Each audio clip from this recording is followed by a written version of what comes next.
Hello, everybody, and welcome back to another dream today. Hello, guys. Welcome. Happy Friday. We're gonna hang out together. We're gonna play Z.A.T.O, I Love the World and Everything in It, which, if you weren't with us last week when we started it, is it's a mystery psychological thriller visual novel about a girl who does not have a very good self-image, and she does not really feel like, we're getting the sense going through her past with our other main character, Ira, who is missing. That's the whole mystery part. She's gone missing, and we're currently in like flashbacks of like relationships with our main character and Ira. I think our main character is called Asya or something. Asya has a really bad sense of self-image. She gets picked on a lot by her peers. They're always bullying her, and they make it seem like it's a game, and she thinks it's a game because she doesn't really believe that anybody is really actually bad. She has this dreamy kind of world sense that people are trying their hardest and they just don't understand that they're hurting her, and she gives a lot of grace to her bullies, even though they're terrible to her. And Ira, another classmate of hers, gets fed up with it, and she's more kind of like goes against the grain. She goes against society. She's a little more rough and tumble. She's very angry, and she kind of defends Asya in class when she goes, because she skips class often, but she defends Asya kind of in a side kind of way, like almost like she doesn't mean to, but we know that she is protecting Asya in a small way. But mostly it's about just fighting the bullies, right? And fighting the society that says it's so good and she is just not a part of and is being rejected by and is rejecting.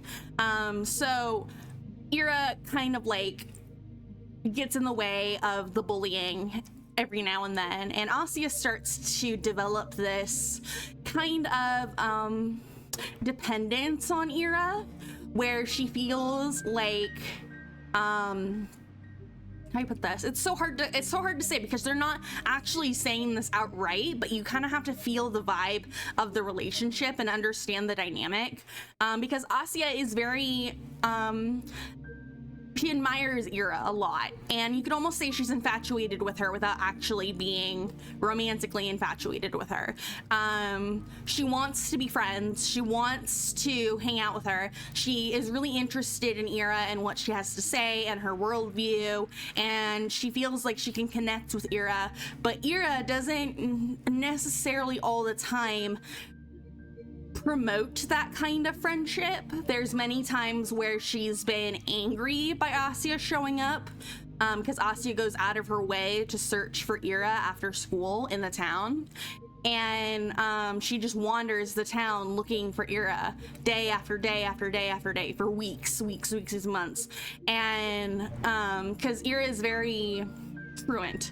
She does not attend classes regularly. She does not go home right away. She does not go to the same places all the time.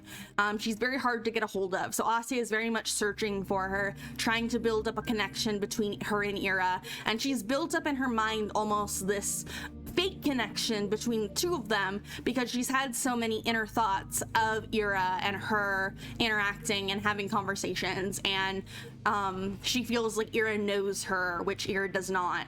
And it's very almost like a stalkerish kind of perspective. So my big question for today is, are we stalking Ira? I don't know. I kind of feel bad for Asya because clearly she has some self-image issues. She very much talks about how she doesn't deserve things. She very much talks about how like the world is too good, and she's not enough for the world. She doesn't like work enough or do enough. She very much feels inferior and small, and we get that a lot in the way that she phrases things, which we'll see it when we get into the game. So Yeah, it's a very interesting story. We have not talked about the mystery of it so far. We've mostly been going back through the relationship between Asya and Ira. I feel like that's going to end today, so we're probably going to get into the mystery of it and get more into the plot. It seems like, according to the very beginning sequence when you load up the game, there is a deeper plot more than just this. So I'm excited to get to it. Let's switch over, shall we? There we go. And let's stop talking about it. Let's jump into Z.A.T.O. I love the world and everything in it. So, we're gonna load. Oh, why does it do this? Why does it hide my mouse? Hold on. Why is it doing this? I need this, but I need it here. Okay, hold on. Z.A.T.O, why does my mouse disappear?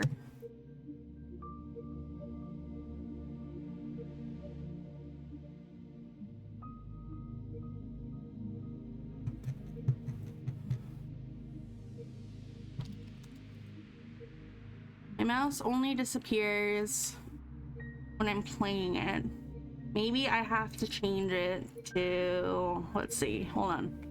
It's hard to do this without a mouse. Maybe if I change it to window. Oh, hold on. Okay, I think this is better. Let me just pull this down. Okay, so we have to play this windowed.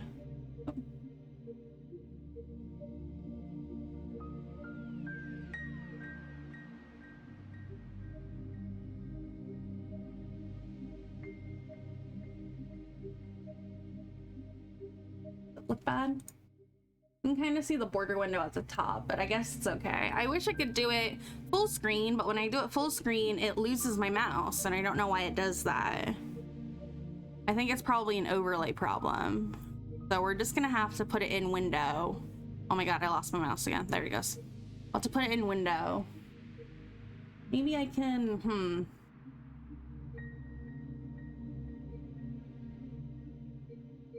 I don't want it smaller, I want it bigger. I don't like the purple up top. How do I clip that? Oh, wait, hold on. I think I remember the hotkey for it. Isn't it shift?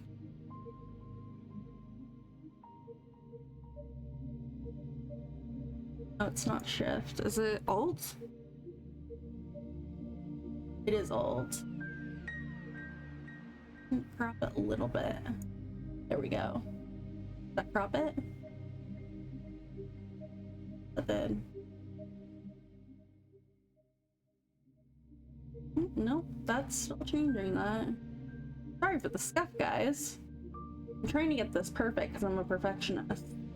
It's a flaw of mine. Anyways, let's load. Yeah, that's better. Let's load, shall we? And let's go back into the history and see what we were talking about. Let's see. Go back a little bit. Oh, that's right. Ira wanted me to Ira asked to have a poem of ours. We'd written, there was a scene where we had written a poem and they read it, our bullies read it out in class and were being mean about it. And Ira grabbed it back and was like, you know what, I like her poems. And so when we talked to her and we like, you know, thanked her for it later, like long time later, she said she wanted one of our poems because she liked them. And so we've been like almost giddy in writing this poem for her. Nobody has ever said that to me before. Well, Tosia did, but that was years ago. Tosia is a character that we have not met yet. I believe it is a friend that we used to have that moved away maybe a while ago, and we've been friendless ever since.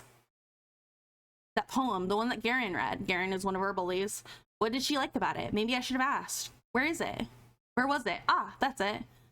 So lame. I can't blame them for laughing. If anything, Garin was too nice. But at least she liked it. For some freaking reason, Ira liked it. So maybe it's not all bad. Maybe I can make something worthwhile. At least worthwhile in Ira's eyes. That's all I really need. She got angry at me last time I saw her. I don't know why. I mess up a lot. I really mess up a lot. I doubt she was in a bad mood because of me, but I definitely didn't help. But now I will. Maybe if I do this, she won't be so mad anymore. I've been really trying since that day. The day she helped me with the diary, I mean. I've been trying, but I just can't get the words to flow right. Today, though, I really want to do this today. I think I can do it. I'm like a kid that only does their homework when their parents yell at them. I don't even know when she'll show up to school again. Bumping into her on the street is a tough bet, especially with this weather. It's getting closer to winter, so it's getting harder to meet Ira on the street. Well, I'll try anyway. I've got nothing to lose. What's the worst case scenario? Appreciating gorgeous scenery? Oh, heaven forbid. I'm gonna enjoy this to hell and back. And when I hand that poem to Ira, then it'll all be worth it. And I think we're in a different scene now. Ow. My wrist is tired. Oh no, maybe it's not. I'm totally gonna totally wear down this poor eraser at this rate. I've got to remember to buy a new one. It's just a bit annoying. Even though I asked my classmates to be more careful, they always forget about it. I didn't used to do that before. But now, whenever I lend a textbook to someone, I specifically ask them not to doodle in it. Despite that, they always come back with crude drawings all over. I can't hand them back to the library like that. And I'll get in trouble if a teacher sees it. I lean back in my chair. Yeah, her bullies like go at it. They are bullies, but they go out of their way to make their bullying seem like it's a game, or they just don't care about her and what she says. They're very disrespectful towards Asya, and it really grates on Ira's nerves, and it grates on my nerves as well, because that type of bullying is very pervasive, but it does not usually get seen because of people like Asya, who kind of are steamrolled and roll over and take it, and they don't really know how to resolve the situation because nothing necessarily bad is happening, but it is a nuisance and it is annoying, and they definitely are not her friends. So, but they're like all of her peers. It's like everyone except for Ira. So I get her loneliness. A week. That's how long it's been since I've last seen her. It's not exactly new for her to skip for several days at a time, but a whole week? Nobody else seems to be bothered, though. I shouldn't be either. It's not her job to be my, I don't want to call her pit bull. Either way, it's nothing new. Nothing new, nothing bad. Maybe Ira is taking in the town she's grown to love. Who knows when she'll return here after she moves out? I get that. I would do the same. But still, I just wish I could see her. Is she still mad at me? I really hope not. But if she is, I have just the thing to help it. That's right. It's done. I wrote Ira a poem. I wonder how she'll react. I wonder if she'll like it. I really hope she likes it. Maybe she'll smile. Or what if she gets flustered? That would be so cute. I want to see her make that face again. I keep walking around. I don't really expect to see her at this point. It just feels like a duty I need to fulfill, more like a habit. Like a soldier patrolling the streets. Whoa, that sounds pretty cool. And it's not like the weather is harsh all the time. Real colds will settle in a couple weeks. The wind can get annoying after a few hours, but aside from that, it's bearable. It's pretty. It's all good. She has such a positive outlook all the time. It's really sad. It really makes me feel for her. The main road, the 2 residential streets, the community center, the helipad, the garages, the parking lot, the school, the stadium, the research center, the kindergartens, the barracks. I've seen it all 1,000 times. Perhaps somewhere deep down I'm a little tired of this view. But I can't hate it. And I can't pretend like I won't miss it when it ceases to exist. When I finish school, I'll probably go to university. I'll tell everyone I'm from Vorkuta, not Vorkuta 5. Because Vorkuta 5 does not exist. People from Vorkuta 5 do not exist. The ones outside will ask me something about Vorkuta, the real Vorkuta, and I'll answer it with zero hesitation. If I couldn't do that, I wouldn't be allowed to leave at all. To leave Vorkuta 5, you have to deny its existence. Interesting. Yeah, she lives in a kind of like separate society. It's like their families have earned their way into the society or somehow, and we don't really know a lot of details about it, but She doesn't really have to worry about food or housing or anything like that. A lot of that is being provided for her, but we don't really know the specifics behind what's going on with the town. So this is very interesting to hear that to leave Vorkuta 5, you have to deny its existence. I wonder why that is. I have to deny its existence no matter how much I want it to exist. I have to deny. I have to.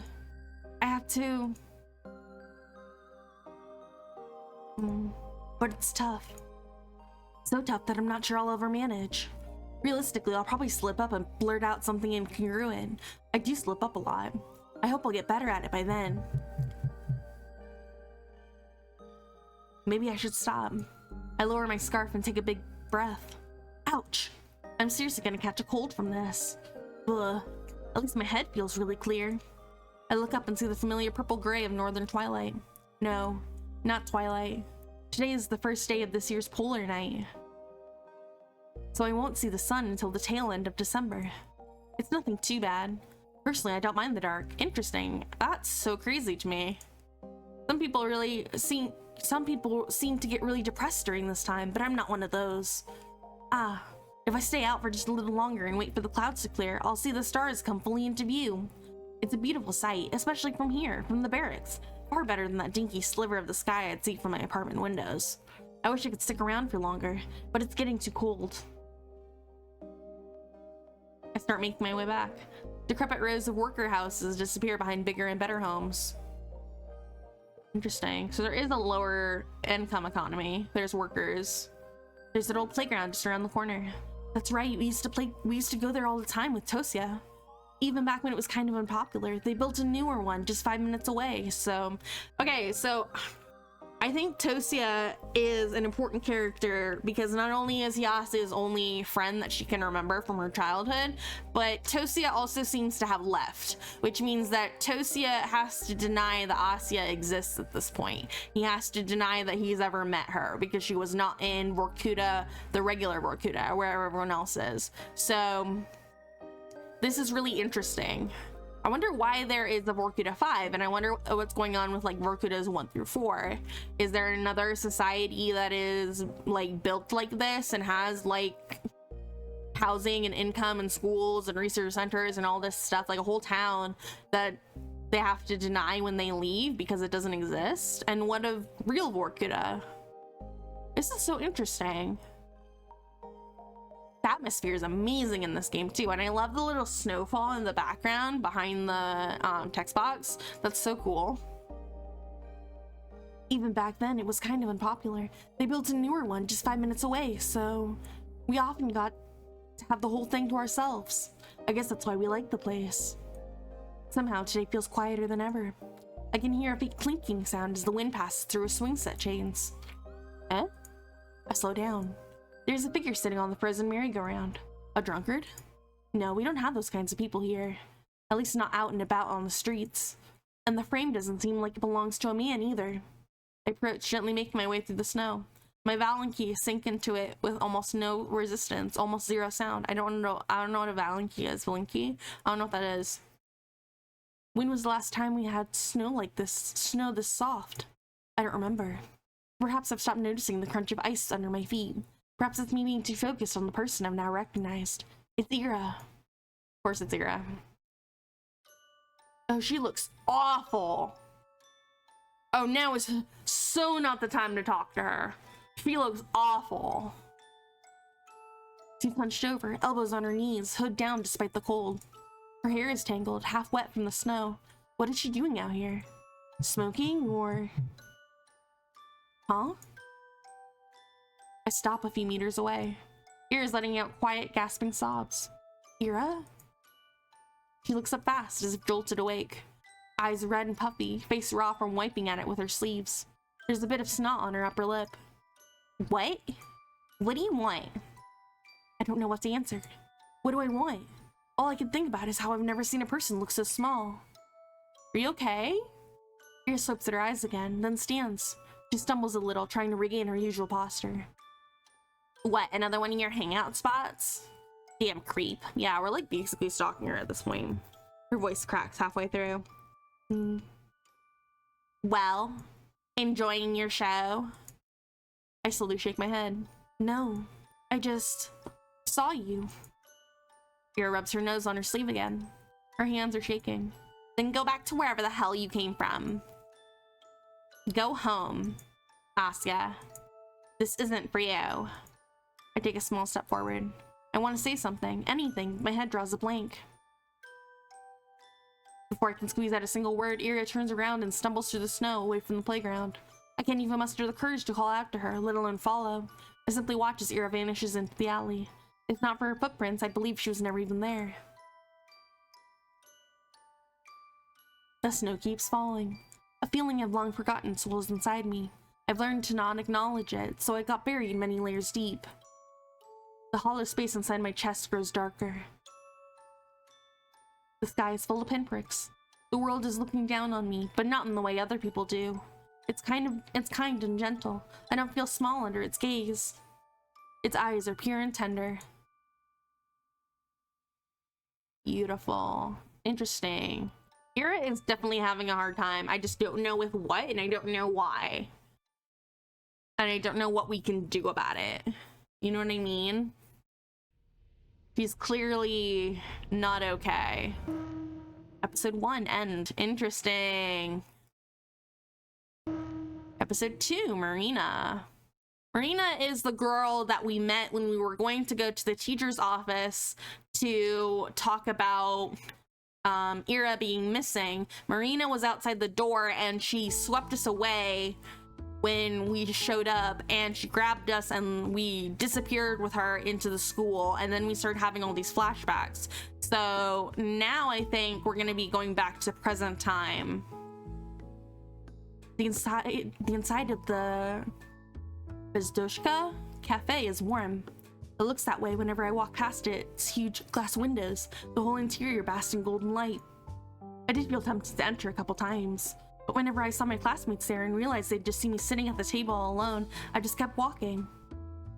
You've really never been— oh, what's your voice? You've really never been here before? Whoa. Well, there's a first time for everything. You gotta try their bird's milk souffle. So good. Alright. I think my mom brought something home from this cafe a couple of times. Eclairs, Medovic, some other sweets. I don't remember much, but they must have been good. I always buy my own treats at the store. They're cheap and tasty. Yeah, cheaper than these for sure. Oh, you got something else. I like kartoshka more. Why didn't you recommend it then? They only had one left. Seriously? Hey, don't misunderstand. You just look like a bird's milk kind of person, you know? What's that supposed to mean? Don't worry about it. Just take a bite and take a bite. Do you like it? It's wonderful. See? Marina is drinking coffee. She seems like a nice girl. At first I thought she was trying to mess with me or play some sort of prank, but now it doesn't seem so. When she pulled me all the way down the stairs, I thought she'd want to talk outside her school. No way, it's cold as hell. Let's go somewhere comfy. So she said. I glance around. I suppose it's pretty comfy. Most of the customers seem to be other school kids, though the adults are probably at work. We sat at a table in the very corner, nestled just behind the window panes and a good distance away from everyone else. I look back at my teacup. I wonder what Ira would order here. Right. Marina. So you know I met Ira yesterday. Did you see us? She chews and shakes her head. Nope. Then she told me about it. Huh? So yesterday, as far as I know, I'm the last person to have seen her. You met Ira. When exactly? I'm not sure. Around 8 in the evening, I think. Yeah, that lines up. She rang my intercom at 1:30 that. She came to your house? Yes. She asked me to come out, and her voice sounded distressed. I invited her to come inside, but she refused. No, please just come down. I need to talk. So I ran down, and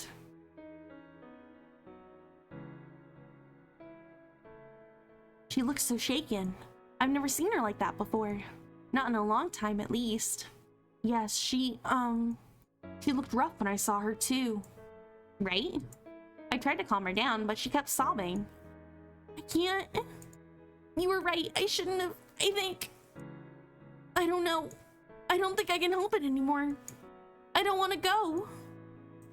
It's okay. It's okay. You won't go. Ira, you won't go. No, I know. There's no more time left. That's it. I'm out, Marina. Don't say that. We can fix this. You can still... No, I can't. Nobody can. I can't even write anymore. I can't write anything. Ira. I held her while she stood there weeping. I kept saying the same stuff and she kept saying the same stuff. I didn't know what to do. Then she said, she saw me. Just now, before I came here. Huh? That freaking weirdo, Asya. She saw me like this. She saw me. Weirdo. Her words, not mine. She laughs. Don't take it personally. You know how Ira is. Getting these three girls' voices is a little difficult. I can only do so many girl voices. She seemed to cool down a little after that. Hey, you sure don't want to come up? You sure you don't want to come up? You can stay over at our place if you don't feel right. It's fine. I'm okay. I'll be going then. Wait, come on, just like that? Hey, Nowpster. We're getting into chapter 2. We're learning more about Marina now. We've gotten to the last point in which we saw Ira. We went through the entire history of Asya and Ira and in the first episode. And the last time we saw Ira, she looked very bad. She was very shaken, very distressed, she did not look good. She was crying, she was sobbing, and it was not a good sight. So, and then she ran away from us, and then that's the last time we saw her, and that was 8 o'clock, around or so. And then at 8:30, she rang Marina's door, and this is the interaction she's having with Marina in this flashback. And this is the last time we hear from Ira, it seems. So, I don't know what's happened to her. You're kidding me. And then she left.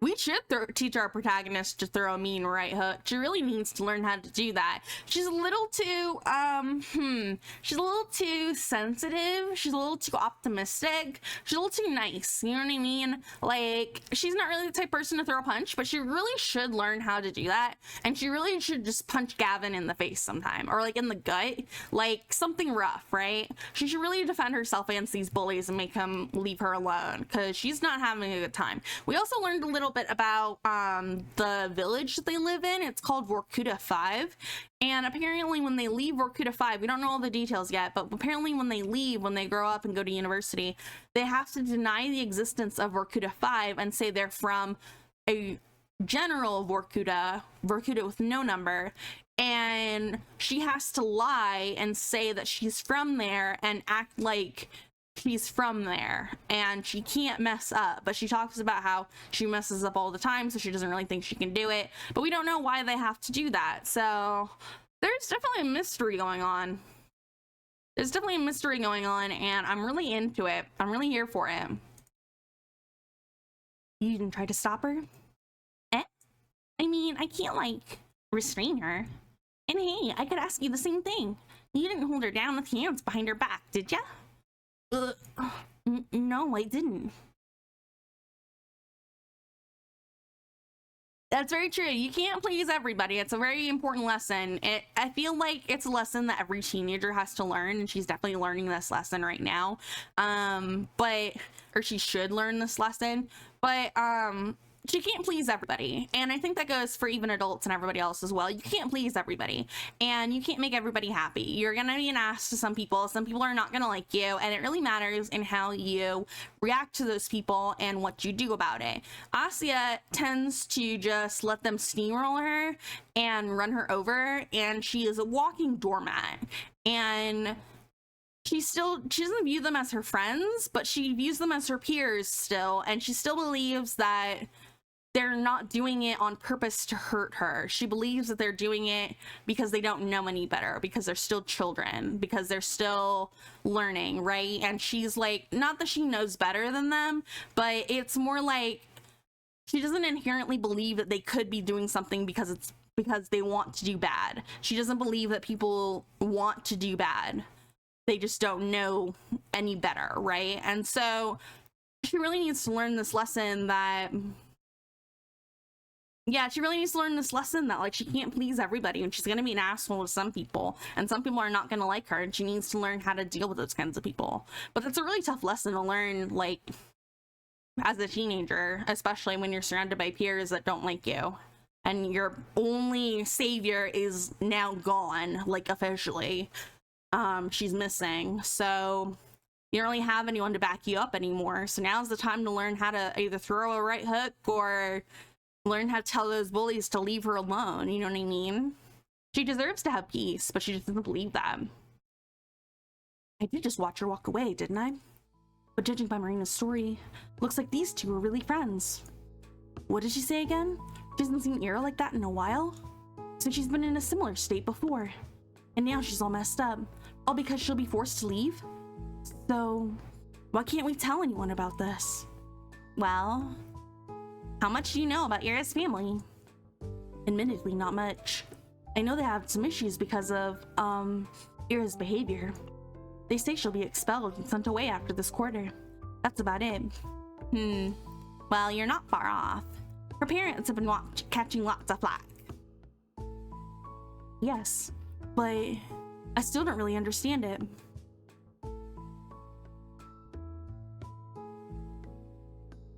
Touching the fire is the best way to learn that it burns. Very true. What do you mean? I mean, if they're getting criticized, sending Ira away, it just feels like they're giving up on her. Well, what do you suggest they do? Huh? We only have one school. If Ira gets expelled, she has to study somewhere. That's true. But it feels wrong. There must be other options. I guess some people learn at home, but I'm pretty sure you gotta be disabled to get approved for that. And who's gonna teach her? Her dad works at the institute. Her mom's a nurse. No one has time for that. Wait, I thought her mom was... I don't like it either, but I can see where they're coming from. I looked down at the cake I've been aimlessly picking at. Okay, so Asya had a moment there where she was talking about, or Marina was talking about how Asya's mom is a nurse, and we had met Asya had met Ira at one point when she was walking around town trying to find her last episode. She had met Ira in front of a different building. It was not a hospital, and she talked about, or Asya asked her why she was there in kind of like just passing to make conversation, and Ira said she was there to deliver lunch to her mom, and I'm pretty sure she was not at the hospital. I'm pretty sure she was somewhere else. I don't know where she was.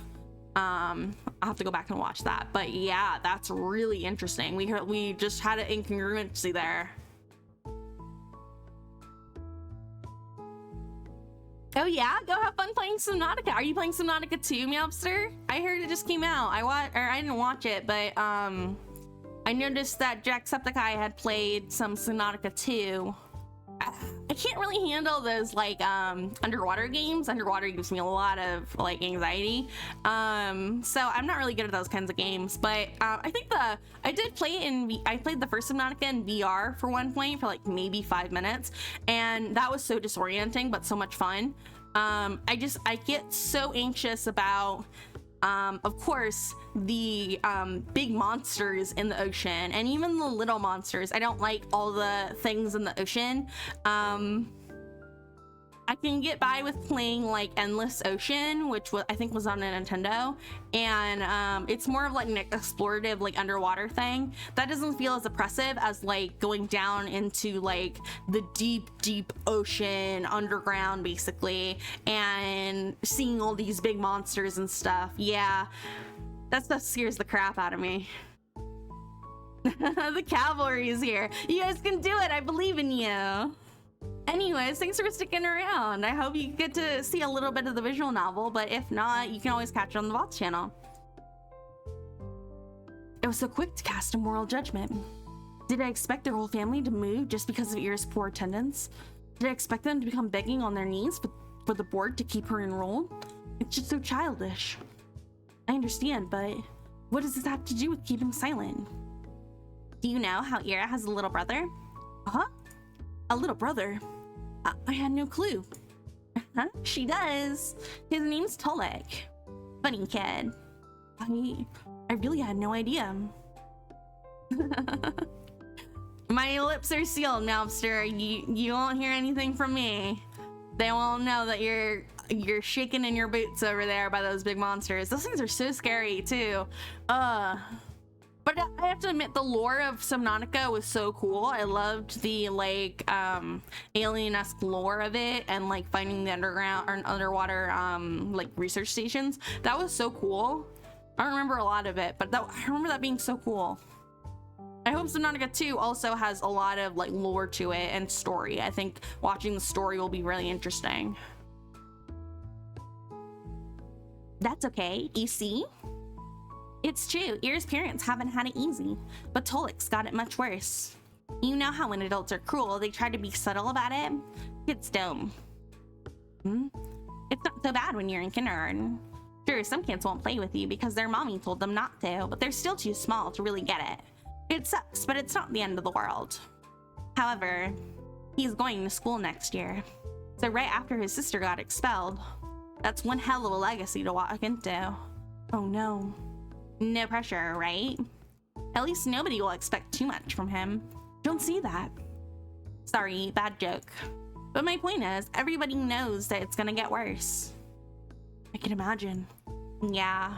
So on top of all that, picture how people will react if they find out his sister was unstable. Huh? Ira's already prone to anger. You've seen it yourself, right? Now imagine adding hysterics to the mix. Sobbing, panicking, acting strange. Not a great look. Well, that's a bit crude. I wouldn't call what Ira did hysterics. I wouldn't either. But you know how they're going to paint this. Word spreads fast.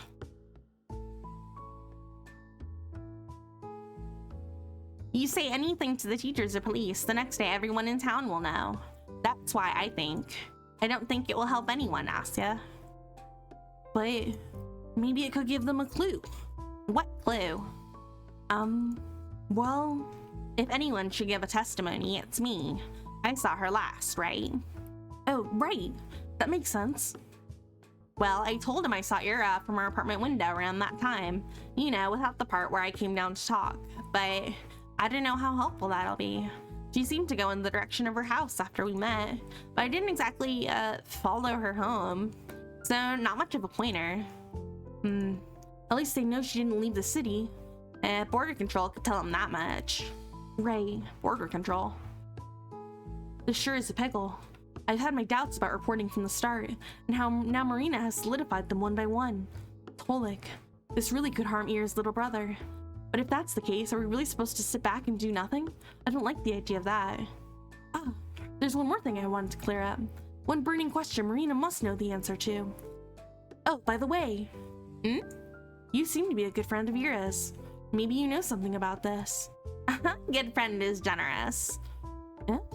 I mean, I guess I am. Just don't tell Ira that. She'll break out in hives. Oh no. Really? Yep. She said my jokes got on her nerves. Can you believe that? Ah, yeah, I believe that. What? Mean? Sorry. I'm used to the abuse. Wait, that gives me an idea. Uh-huh. Let's climb a roof and yell some crap like, Erochka Maronchka, best friends forever. That girl will come back just to choke us. Wow, that's so smart. Ain't it? But the roofs are slippery this time of year. Aw, boo. We'll tie a rope around you then. Why me? You seem lighter. That's it? Don't worry, I'll hold you real steady. I have a strong center of gravity. So I'm doing the screaming then? Exactly. Oh no, I'm no good at that. Don't worry. I'll just pretend to lose grip on the rope and you'll shriek your lungs out. I refuse. Marina's funny. How long has it been since I last chatted with someone like this? It feels like forever. Marina, huh? We keep talking and I don't feel uncomfortable, not one bit. Really, I haven't felt so carefree speaking to a person in a while. The conversations be this easy? It feels like I'm cheating. There's the insecurity again. Especially considering the circumstances. Just yesterday, we both thought you were agitated and crying her eyes out. Today, we learned she never came back home. It's supposed to be terrifying, but for some reason, it's as if both of us are certain we'll see her again. As if there's no way things will not turn out okay. They have to. But that feels like a false sense of hope. Oh, what the hell? Huh? Crap. Why now? Oh, it's Gavin. So they finally let you in, huh, Shabina? This place has really gone downhill. Hey, that Marina. Huh? These two know each other? Look at you. Oh, look at you getting your replacement already. Can't blame ya. But come on, Shabina, of all people. He looks at me. No offense. You're keeping tabs on all my friends? How flattering. Asya, he's in love. Yeah, in your dreams.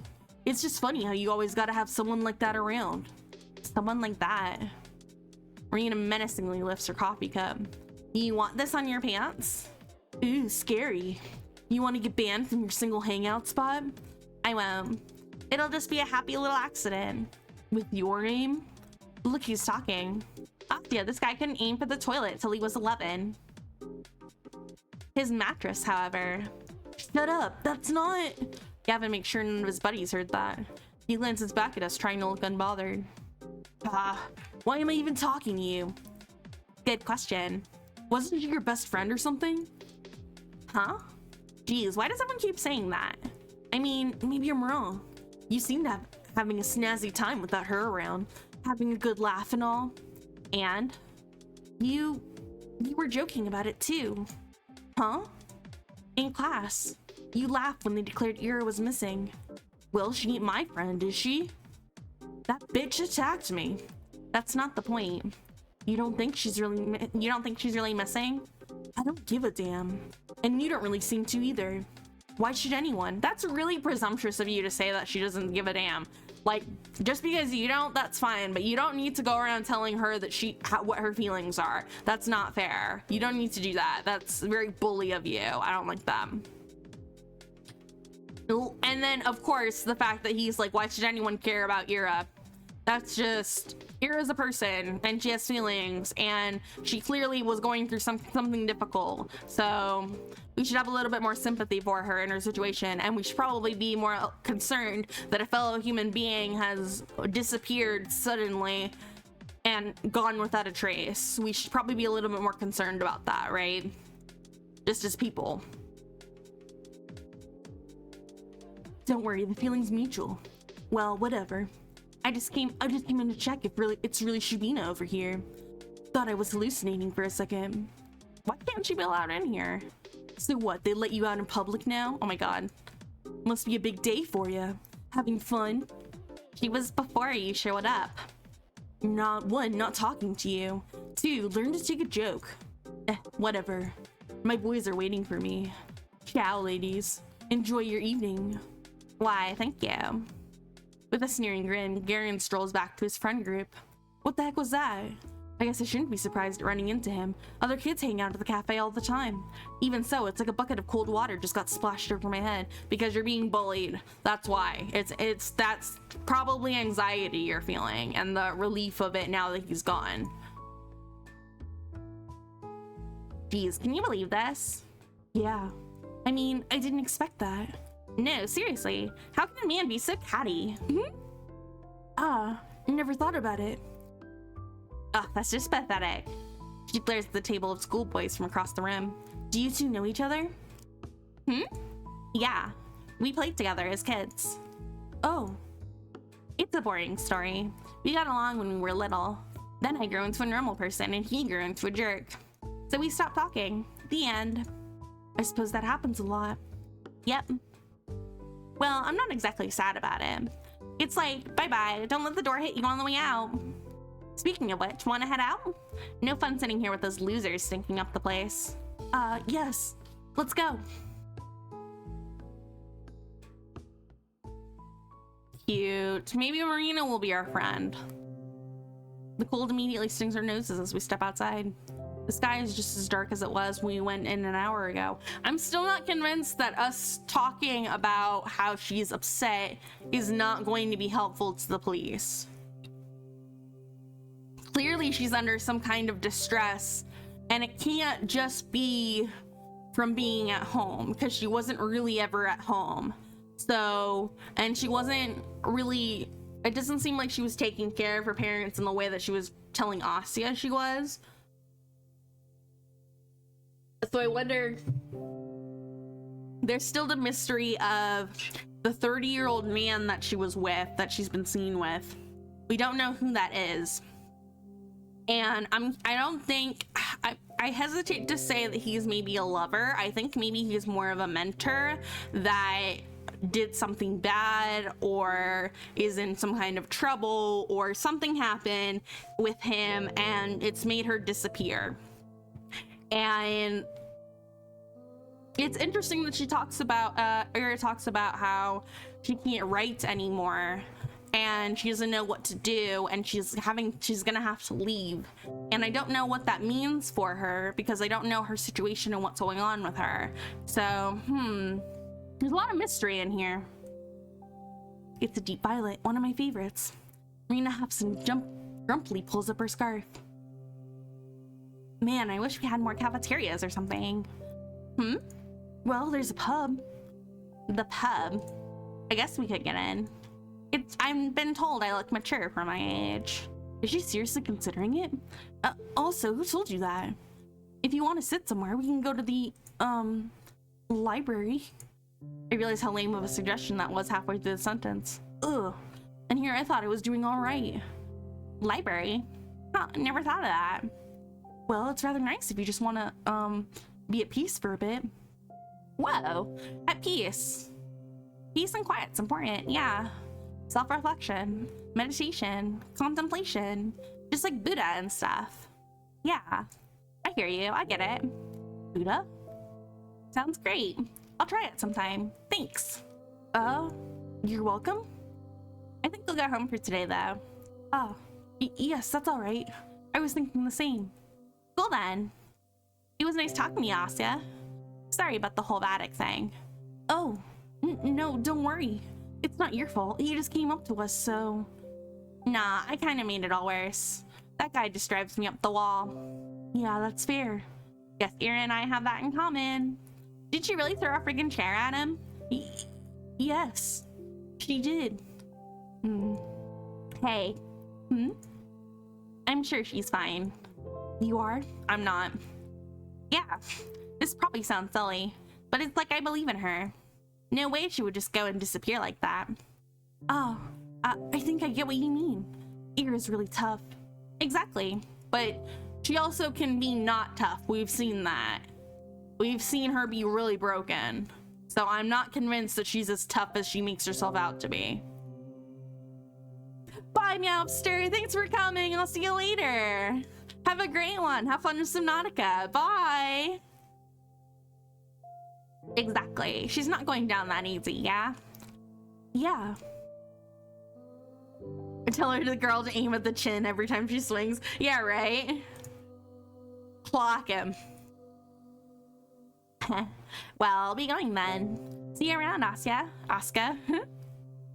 Bye-bye. See you. Marina energetically waves her mitten at me and runs off down the road. I wave back before going my own way.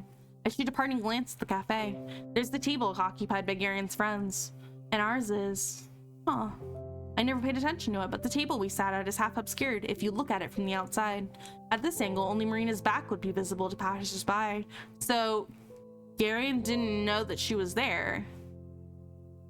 If she actually sits there, then... If she usually sits there, then Ira might have sat at this cafe as well. It would make sense with Garin's comment, too. Replacement. She must have only gone there when Marina dragged her in. And they sat in that same spot that made Ira invisible to anyone on the outside. I wonder if that was intentional. I should ask Marina about it. and also about what kinds of sweets Ira liked, and whether she preferred coffee or tea. There's that infatuation again. I can't wait for Ira to come back. Oh, but I have a feeling that she won't. Is Marina gonna go missing too? I'm really worried. I'm really scared.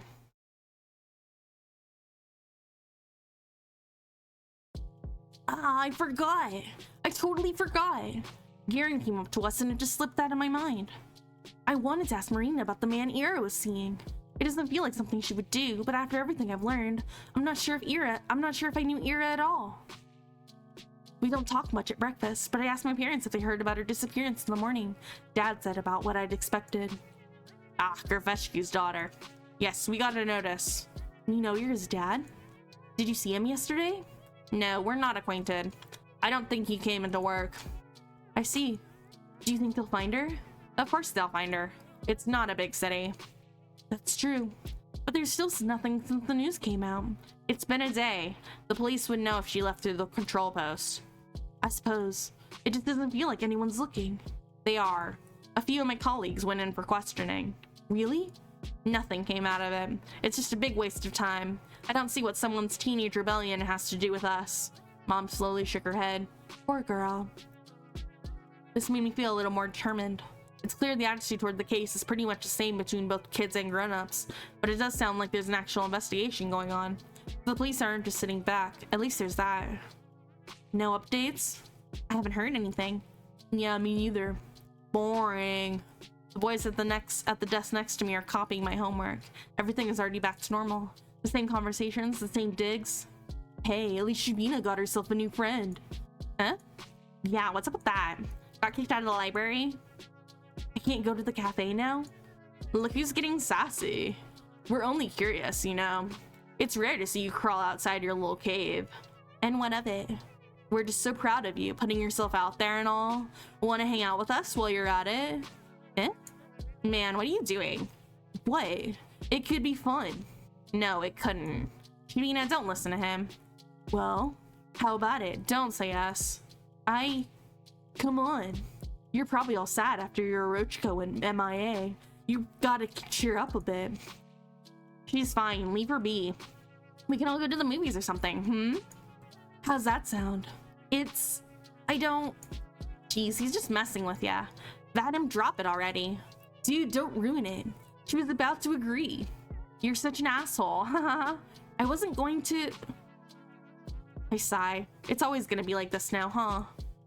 Ira might come back soon, but once she's transferred, that's all I'll have to look forward to every day.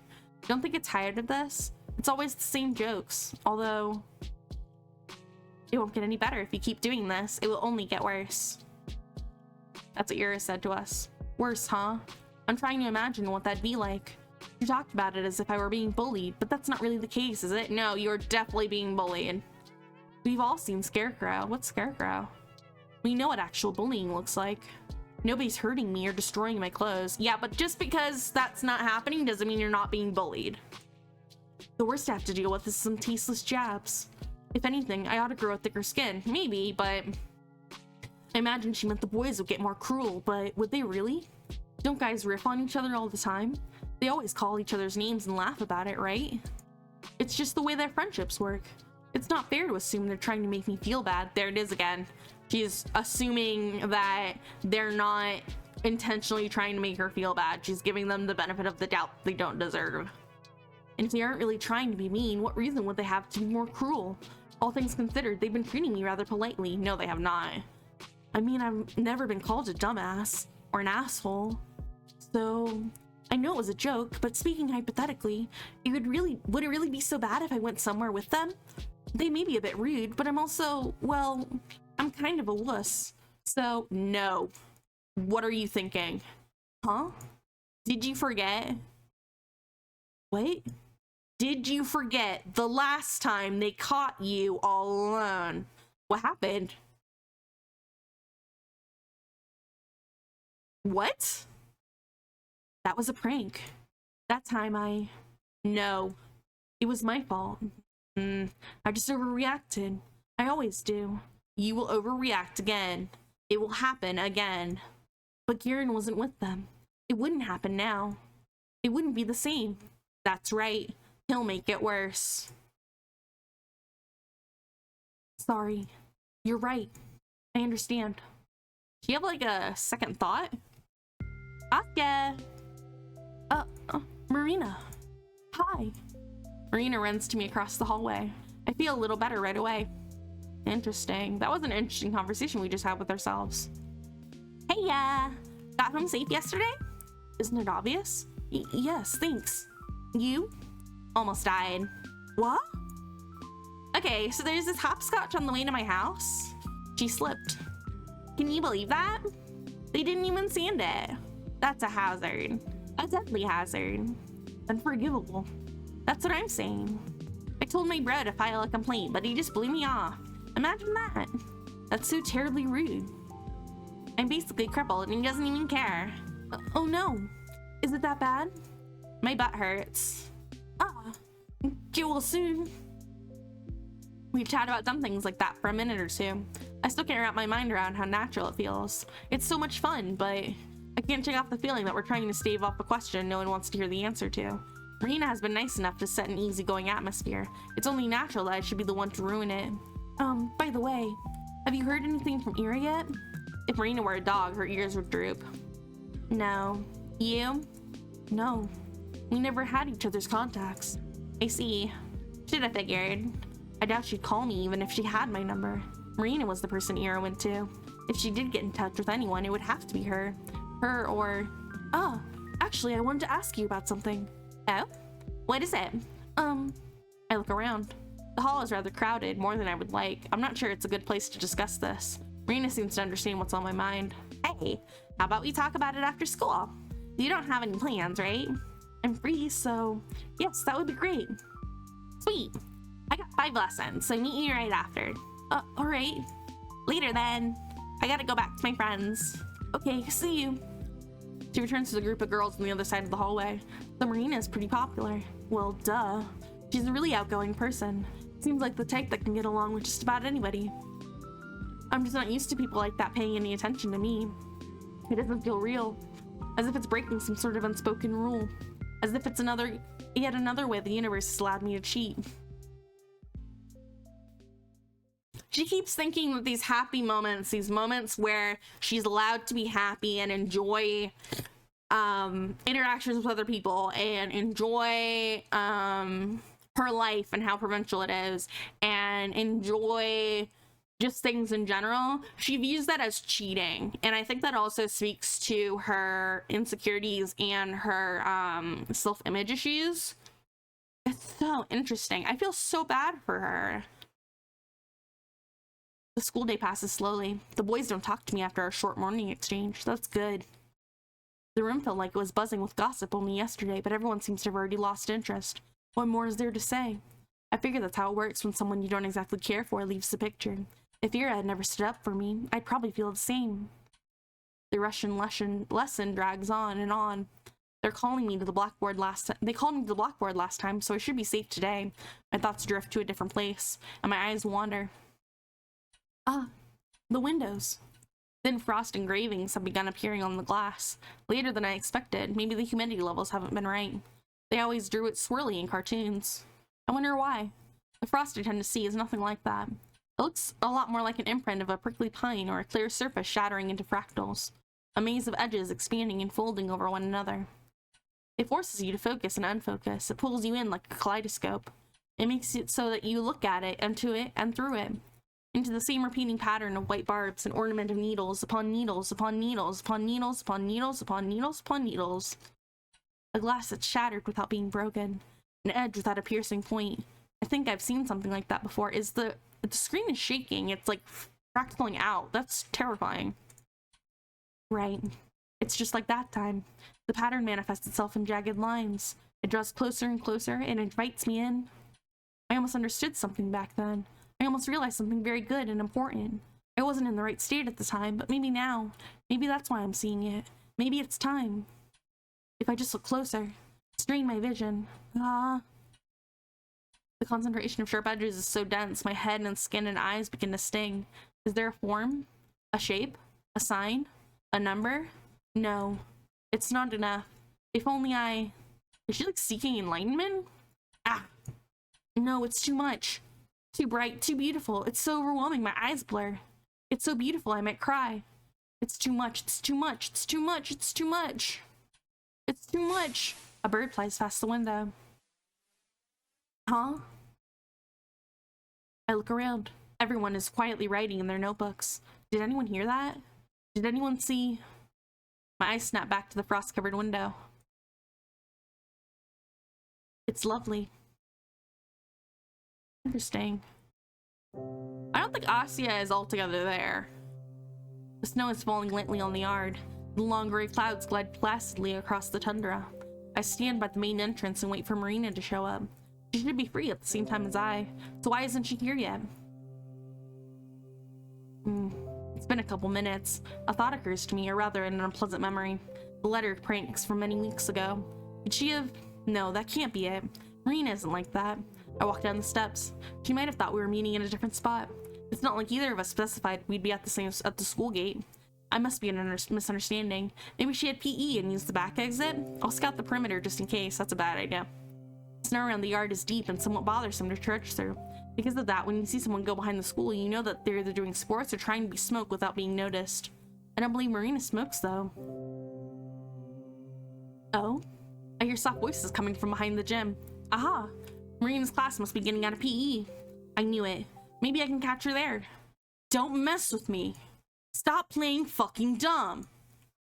Quiet, damn it. I told you, I don't know. I'm sorry. What? You know what's going on, don't you? I think I forgot. He's been saying random shit, staring at nothing. Mom's getting really worried, and you know this, right? Right?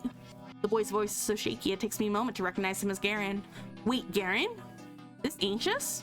You had this, Marina. Z.A.T.O. I'm begging you. Please. Please. I don't know what to do. I'm sorry. I don't know. I wish I did, but you got better. Listen, don't give me that. I have a pair of eyes, alright? I know you're not the same or whatever, I get it.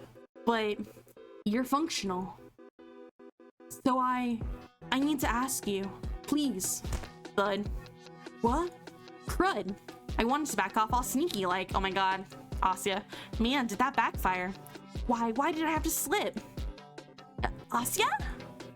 You... Uh-oh. Adam's pissed. Before I know it, Garin pulls me up by the front of my coat. You little bitch. Think you can eavesdrop on people now, huh? I didn't. Hey, let her go. She was listening in on us. No, I said let her go. He grimaces but loosens his grip slightly. So, Shibina, I was waiting for Marina. We were supposed to meet up after school. That's right, we were. Though, I thought we'd meet by the gate. You weren't coming, so I thought I'd look for you. And when I crossed the corner here, I slipped and fell. Jeez. Are you okay? Yes, I think so. So what? You're saying you didn't hear shit? No, nothing. Yeah, right. You suck at lying, Shibina. I'm not. Damn it, Z.A.T.O. Drop it already. Whatever. Sure. What? He almost throws me to the side. Marina runs up and saves me from yet another humiliating fall. Piece of shit. I don't believe you for a second. Try and blabber about this to anyone. See where it gets you. Watch your tone. She's got nothing to do with it. You're defending her? Why? You know she's just heard all that stuff about you. You want help or not? Garin clenches his fist. I thought it was Garin. Marina doesn't look at him, instead helping me get the snow out of my clothes. So you have a way. We can talk later. Oh wait, no, why not now? I mean, she totally heard everything we said, right? Might as well. Actually, why don't you do a little recap? How about it? Come on, go ahead. Think you're being clever? This will come to bite you in the ass, Marina. Yeah, I think I've heard enough of you today. Asya, let's go. She grabs me by the arm and pulls me in the direction of the schoolyard. Does she just like dragging people around? Hey, Marina, you know where to find me. Marina doesn't turn around to see Garin's barely hidden pained expression. He glares at me. For some reason, it doesn't scare me at all.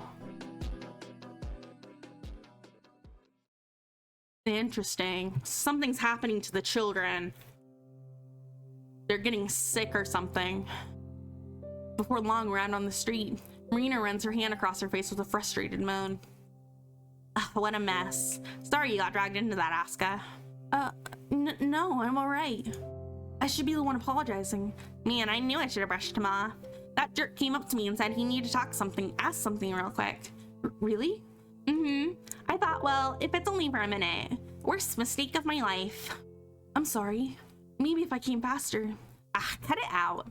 That's what I get for entertaining him. So, how much did you actually hear? Huh? It's like I told you. I didn't catch anything, I just slipped. Really? You can be honest, I won't bite. No, I'm serious. I only heard some muffled voices. I didn't know it was you. Uh-oh, wrong button. Okay, that's cool then. So, is everything fine? He was in a really bad mood. No kidding. Been a while since I last saw this guy so cranky. It's all good though. If you say so. Please be safe. Tell that to Z.A.T.O. That squirt better watch out. She proudly slaps her bicep. I've been to the gym. I've held weights. 10-kilo deadlift, wow.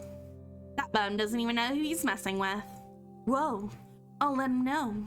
Marina's voice sounds so carefree. Does she really believe me? If Garen's right about one thing, it's that I'm just no good at lying. But you know what? That doesn't matter. Marina would be happiest if I forgot about it all, so that's what I'll do. And then my lie will circle back to being true. Bet you didn't think of that, duh. Anyways, I'm hungry as hell. You wanna grab a bite? We can go hang out this vodka again. Vodka's nice, but I don't have that much allowance left. Oh, I hear ya.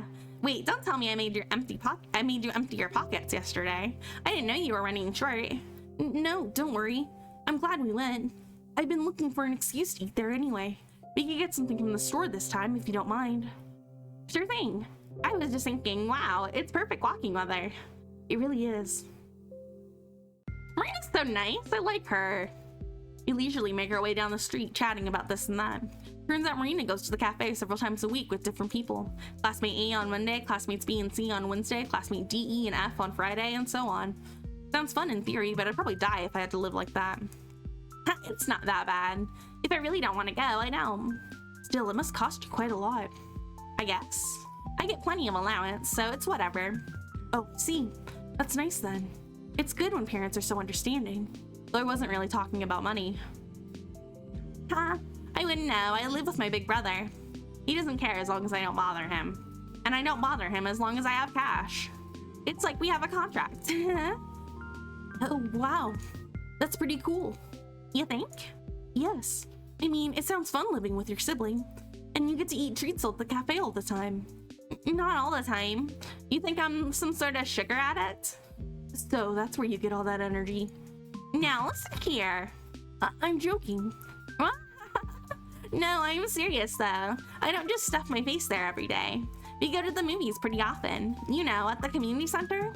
You could tag along sometime if you want. You mean it? Of course. The more the merrier. Though, I didn't know when we'll get any new films over here. Oh, I heard they're bringing in an American flick next week. We have to go. Really? I'd love to. Then it's settled. This is an interesting contrast between Garin, or Vatic, or whatever his name is, offering to take her to the movies and have them be with his friends, which clearly are not her friends. They don't like her. And I wonder if Marina's friends are gonna feel the same way, or if they're gonna be as inviting as Marina is. And I wonder how they're going to put up with Asya's like shyness and overall just depressive nature, despite the fact that she's very positive. She's a very positive outlook, but she's a very depressive nature. She's very much a walking doormat. So I wonder how Marina's friends are gonna deal with that. The whole time Marina and I are browsing through the aisles of the department store, I can't get this invitation out of my head. We'll go to the movies. We'll go to the movies. To a Hollywood film, no less. I'm so happy it's Saturday. A new week can't come soon enough. Isn't that funny? I got the same kind of invite just earlier this morning, yeah. But everything about that, even if those boys were only joking, everything about that made me feel disgusting. Funny that. Man, I can't wait to get out of here. The store? The city, dummy. Oh, really? What, you don't? Well, I like it here. I think it's really pretty. Can't argue with that. I just wish there was more to do, I guess. I know they're planning to expand the place. They'll take the barracks down in spring to build new blocks. And then there's talks about a new sports complex. But that stuff will take freaking years. I'm bored now. Oh, I had no idea about the barracks. Really? You really live under a rock, don't ya? It sure seems like it. Well, now you know. Point is, there's jack all to do here. Can't wait until I'm done with school. Just a year and a half left. Do you know where you'll study already? No clue. I'll see where life takes me. I'm a person of countless talents. Who knows which one will be my calling? Whoa, really? That's pretty amazing. I don't really have that many skills, I think. Well, it's all about the mindset. I'll make ink anywhere if I just put my mind to it. And as long as it's not math, or bio, or English, or chemistry, or physics, or Russian, or history, or lit. Wait a second. Didn't you already say lit? So how about you? Got any plans yet? Well, I'm only good at writing essays, so probably something in the arts. Oh, I thought you were like a top student or something. No, not at all. I do my homework, but when the teacher asks me something in front of the class, it's like my head goes empty. I just don't do very well on tests either. Huh, that's surprising. You look pretty brainy. Thanks? No problem. Huh? Both of us end up getting fruit juice and sausage rolls. For a while, we walked down this main street and I listened to Marina tell me funny stories. I don't contribute much, but at least she seems to enjoy making me laugh. I probably come across as boring. Perhaps I'm too easily impressed by mundane things. I look into her smile. It's lovely and I'm not sure I see anything behind it. But Marina is a very nice person. With nice people like that, it's hard to tell. Maybe she thinks I'm lame but doesn't realize it. Maybe she's stifling that feeling down out of the goodness of her heart. Maybe one day it'll become too heavy, too unbearable, and that's when she'll explode at me for all the times I've acted strange or looked too ugly next to her. Clearly some insecurity that she's gone through before. That day's getting closer with each passing minute. It's rapidly approaching and she's none the wiser. Again, she does not feel that she deserves to have a friend as good as Marina. Or a friend at all, really.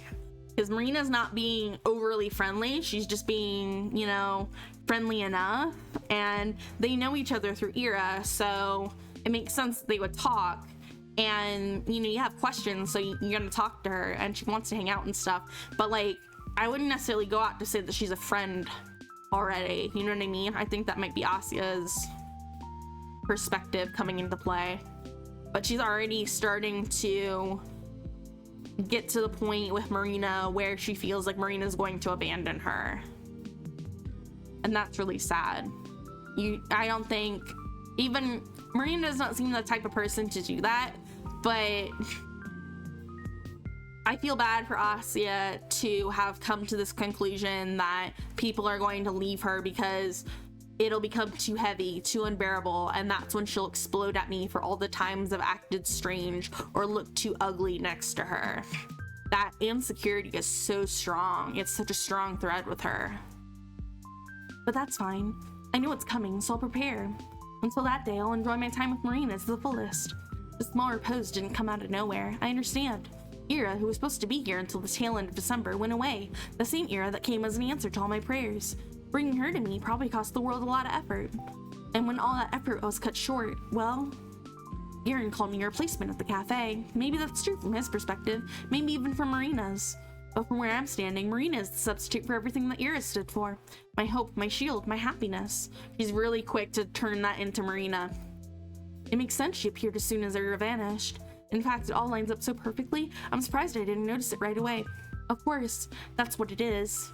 But then I'm not certain why it isn't working like it should. It's not Marina's fault. It's not the fault of the universe either. That leaves only one other suspect, me. Something in my brain just refuses to connect. It feels amazing to have someone like Marina go out of her way to talk to me, even if it's only because Ira is missing. Nevertheless, I can't appreciate it fully. I can't get lost in it the way I'm clearly meant to. And if it's not enough, as if I still keep thinking about Ira all the time. It's only been 2 days since I last met her. 2 days are no reason to panic. Of course, I saw her crying, but it's probably okay, right? Her taking some time for herself is nothing new.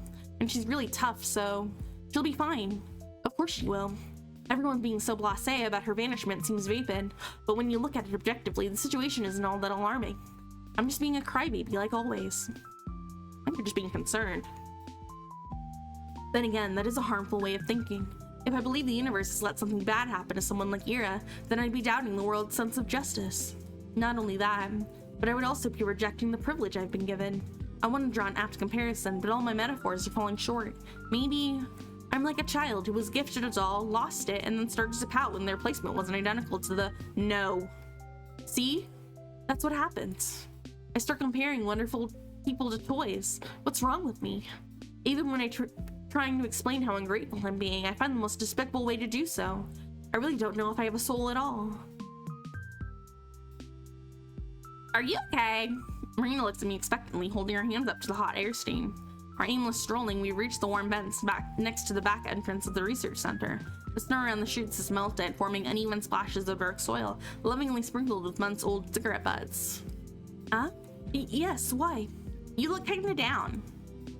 If you're tired of my blabbering, you can just say so. I can get a bit carried away. No, I was listening, really. Yeah. I just figured you're too polite to tell me to shut up. I wouldn't. I like listening to you. Honest? Yes, honest. Your stories are fun. And you have so many friends. I'm surprised that, I appreciate you making time for me is all. Please. Am I supposed to sit on my butt eating cake while Ira's gone? I mean, just yesterday. Yeah, actually I have important stuff to talk about. And heck, it's been nice to break off from the schedule every once in a while. Variety is the spice of life, you know? Yeah, right. I kinda put a damper on your plans. Sorry. Dude, I just said it's cool. I like talking to you. It's like relaxing. Relaxing? Yeah. It's weird saying that with the disappearance and all. But when I discuss this stuff with you, it doesn't feel so scary. That's amazing. I've actually felt that way since yesterday. I thought talking about such things would make you anxious, but it doesn't feel that way at all. Right? Now that's scary. What kind of therapy is that? It's pretty strange. Speaking of which, you wanted to ask something? Right, yes. There's this rumor going around, and I don't know if I believe it. Maybe you know. Was Ira seeing some, older man? This. Figures you'd hear it eventually. Yes, I thought it might be true at first, that Ira could have eloped with that person or something like that, but you never mentioned anything of the sort, so it's probably just gossip. Elope? Ew. Ew? Why? I thought it sounded quite romantic. Romantic? The guy is like 35. Well, love has no age, right? Yuck. Don't go around saying stuff like that. It's dangerous. It is dangerous. Don't say that, Asya. My face goes red. Did I really say something embarrassing? Okay, well, I don't usually say anything when others bring this up. Like, if somebody asks me about it, I go, man, I've never seen her do anything like that. What a load of crap. But you, I think you'll understand. That's my brother. Oh. Huh? That guy. The old guy. It's my bro.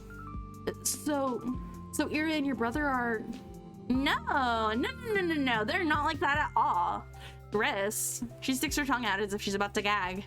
That bad? I would literally die. Oh no. But, what's going on then?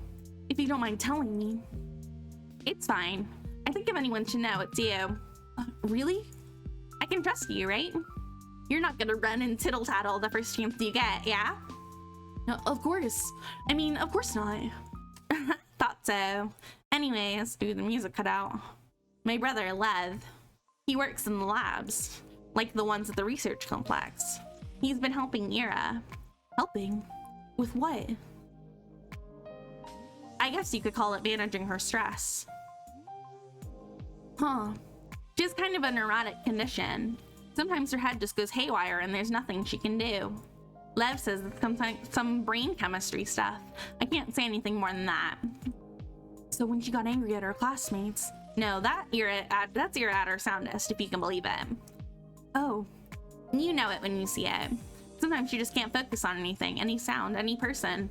Sometimes her mind gets tangled and she starts to panic. Things like that. I see. You think she was, tangled up the day we saw her? Yes, absolutely. It hasn't been that bad in a long while. Not even a year ago when she just started treatment. All along, this whole time I had zero clue. The more I learn, the stupider I feel. Just picturing her going through all that makes my heart ache. Poor Ira. We're lucky, really. I mean, I don't know where she'd be if Lev refused to help. There's only so much I could do. But he got Ira the meds. Meds? Some pills to keep her head in check. They're not the type you can get from the pharmacy. You mean illegal drugs? What? No, don't make it sound so scary. Sorry, maybe I misunderstood. Geez, it's nothing that bad. It's just a new type of pill, so it's hard to come by. Oh, wow. Well, anyway, I doubt Ira followed Lev's recommendations to a T, but at least she got better for a while. That's incredible. Your brother must be an amazing person. Both of you. Stop it. I didn't do much. Probably annoyed her more than anything. I'm sure you were important to her too. You think so? Mm-hmm.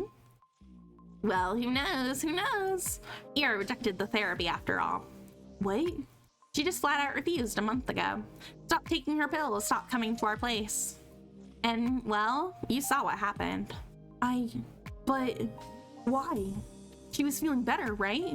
You said it helped. Marina solemnly shrugs. She just decided that she didn't want it anymore. Meds can have some awful side effects, so I can't really blame her. Still, I wish she talked it out with us. That the pills, those little states will only worsen. Why didn't you say any of this earlier? Huh? Why would you keep this to yourself? Why wouldn't you tell anyone else? She might be in danger. What if she gets injured when she's in that state? Are you seriously asking me that? I told you why we can't go around telling people she had issues like that. Think about her kid brother for a second. Think about Ira for a second. You really think that her family reputation is worth more than her safety? That's not right at all. Jesus, Asya, I'm not saying that. Look, let's say I told the police about Ira's problem. Let's say I told them Lev was helping her. What then? What would that change? It would point them towards a location? A culprit? Maybe it'd give them a motive? Yeah, I guess there's that. But so what? What do you mean, so what? They'll know she didn't run away just because she was rebelling or throwing a fit or anything silly like that. Then everyone will understand it's serious. Everyone will work hard to find her. Maybe the whole city will... Marina's bitter laugh is sharp enough to sting. They'll take it seriously? Band together? Asya, you should be on TV or something. Listen, Asya, Asynka. That's not how it works at all. You mean the police? The world. You think everyone would suddenly feel bad for her? That's cute. Let me tell you what people will actually say. People will say, oh, that makes sense. I always thought there was something off with her. That's right, she was totally messed up in the head. Yeah, this was bound to happen. Sick people can just snap. It's sad, but what can you do? No point in looking now. Betting a 10, she killed herself in a ditch. Betting 100, she burrows to death. Shut up. Don't say that. Stop lying to me. I'm not lying, damn it. That's how it's gonna go, and you know it. They'll turn it into an excuse to gossip more. They'll turn it into an excuse to brush her off. Her life, her choices, her disappearance, everything. Even if Ira's really gone, everyone will remember her as that. She'll be the basket case that always had it coming. Does that have a nice ring to you? That's just not right. That can't be. It's a hard pill to swallow. Marina. Be mad at me all you want. You have no idea how mad I am. But if I betrayed Ira's trust like that, I'd never live it down. I'd hate myself for the rest of my life. So why are you telling me this? Because she told me you looked up to her. So I believed you'd understand. Maybe I was wrong. You think Ira would want us to tell everyone about this? Think she'd come back and thank us? Send a blessing from beyond the grave? Don't talk about her like that. Huh? Huh? Come on now. Asuka, you gotta face reality. You know how everyone will react when... No, That's not what I mean. I wipe the tears and snot that have apparently been pouring down my face. Don't talk about her like she's dead. Marina's lip trembles. She quickly sniffs her nose and frisks with her collar.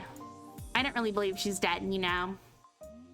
I want you to understand, alright? Ira kept silent for a reason. I don't know if she's right or wrong for that, but I get it.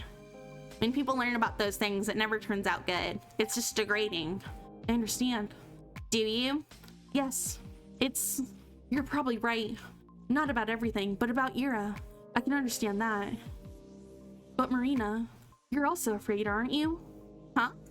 If everyone learns about your family helping Ira with her condition, they'll suspect Lev, right?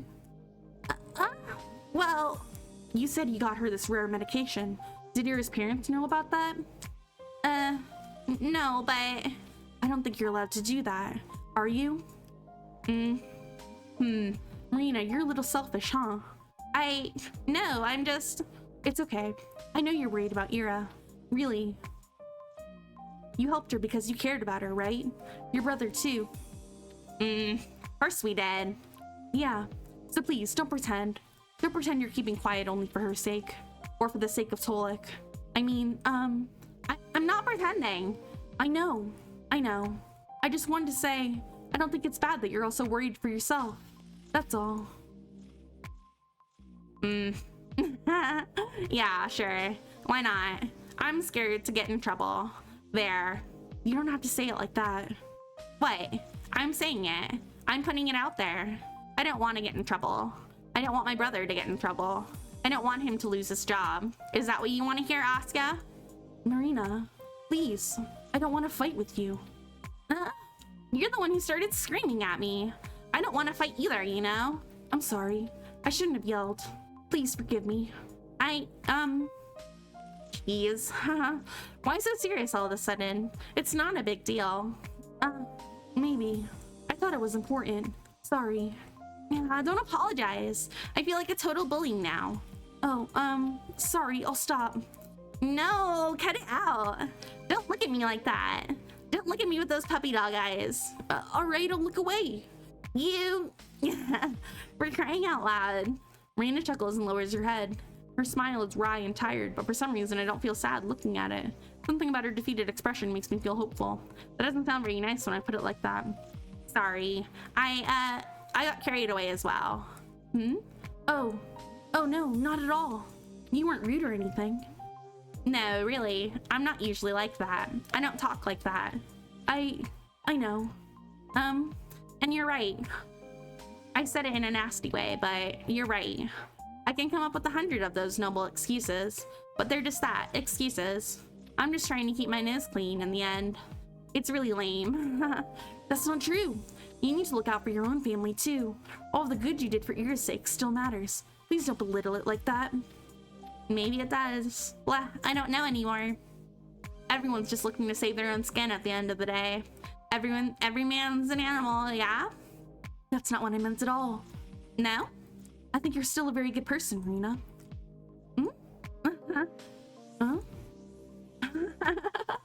You're a funny girl, Asya. What? Really, I don't know what to make of you. I don't know how it works, but I just want to trust you. How to explain? It feels like you never judge a person. Really? At first I thought you were like really innocent, but not dumb, but maybe a little dumb. Sorry. I don't think that's really true though. I don't think you're naive. You know, I can usually make an easy read on people. With you though, well, maybe it's only because I only met you yesterday. But you're really nice, Asya. Nicer than I could have ever hoped to be. No, please don't say that. Nice is meaningless when applied to me. I'm not really charitable. I'm not really kind. I'm not really honest. I've been nothing but a hypocrite this whole conversation. But Marina says all these things so genuinely, I don't have the strength to shut them down. It's like that love letter, only the other way around. Her kind words aren't really true. This time I'm aware of that, while Marina herself has no idea. Does that diminish the value of those words? No. Marina didn't choose to be wrong. Kindness can be misguided, but it still deserves appreciation. Real or not, it deserves gratitude. Thank you. I'm not sure if I said it counts as a compliment. Of course it does. Interesting. I look into the world, a world where everyone is kind to me, a world where every sight I see is beautiful, an unjust, lovely world. Its kindness is misguided on a scale that I can't even fathom. But calling it misguided is an insult to the universe itself. What do I do? What do I know about what's worthy and what isn't? At most, I'm a conceited gnat. I shouldn't even try to understand the what's and whys. The only thing I have the right to do, the only reasonable thing for me to do, is to say thank you. So I'll do just that. I'll say it. I'll say it as many times as it takes to get my feelings across. In other words, I'll say it endlessly. Ah, thank you, thank you, thank you.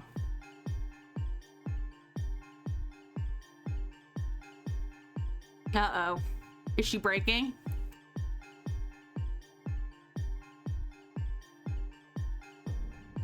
It's not enough.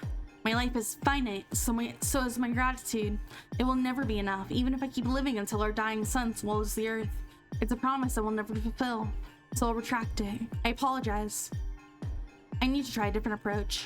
The number of gratitudes I can express will always be finite and meager. But what if the gratitude itself becomes infinite?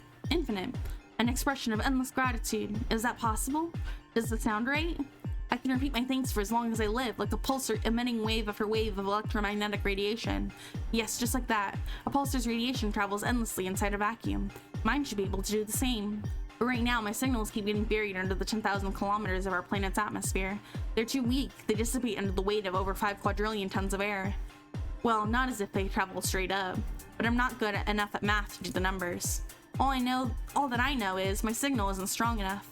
So then, what can I do? I can become an astronaut and fire off my messages from orbit. That has to work. Except I don't have anything it takes to become an astronaut.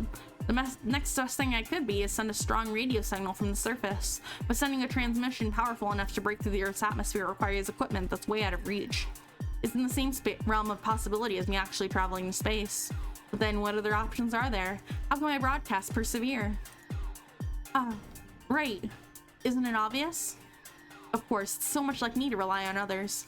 It's so much like me to look for external means of getting what I want. The answer's right there, right in front of my nose. The answer is in my reflection. It's staring at me from the bathroom mirror. Uh-oh, Asya. I feel like you're breaking. Me. It's all about me. I am my own parabolic antenna. The strength of my signal is divided by my own level of gratitude. It's a matter of my resolve. It's a matter of admiration. It's a matter of dedication. If my signal is unable to pierce through the sky, that's a personal feeling of mine. That's something I'm responsible for fixing. Can I do that? I can. Naturally I can. Any point made against that will be an excuse. I just need to work hard. I need to work hard so that I will feel so much more grateful. I need to overflow with adoration. I need to overflow with reverence. I need to overflow with love. If I fail to do that, my voice will never make it to the cosmos. And then, when I'm so overwhelmed with grace that I could die, I'll get up to the highest point atop the sea level that I'm able to reach.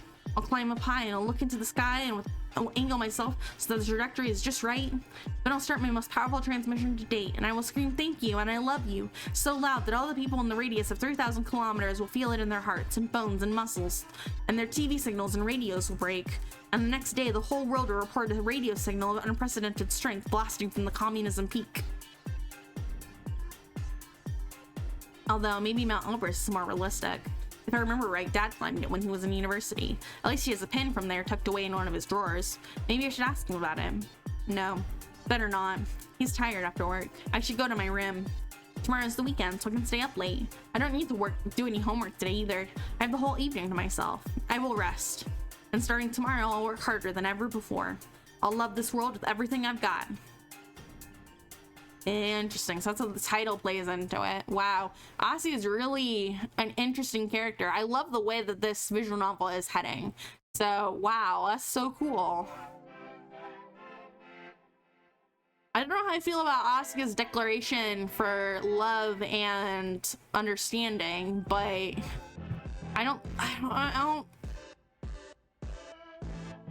know. I really don't know. I don't know if her mindset is a good mindset to have or not. I don't think it works the way that she thinks it does. I don't think it works as literal as the way that she thinks it does. But I get her wanting to voice herself to the cosmos and share all the positivity that she has and all the things that she believes in wholeheartedly to the universe and stretch that to other people. I get that. So interesting. I just don't know if I agree with her with the way she's going about it.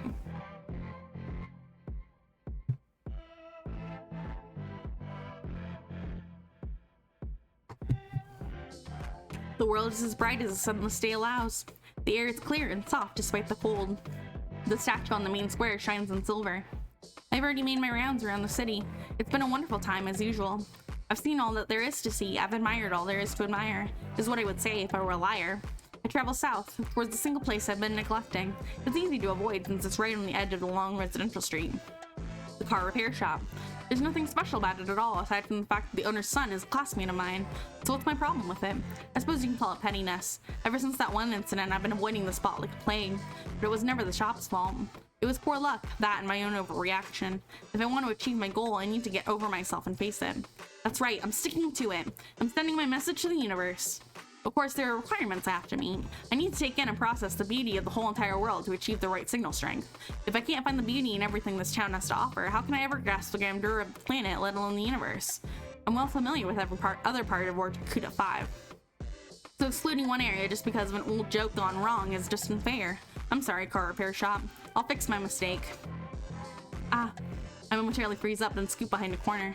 Just now, was that Garin walking down that side of the road? I peek out just to check. That's right. He's marching quickly, hands in pockets. A couple times he turns around just to make sure he's not being followed. Huh.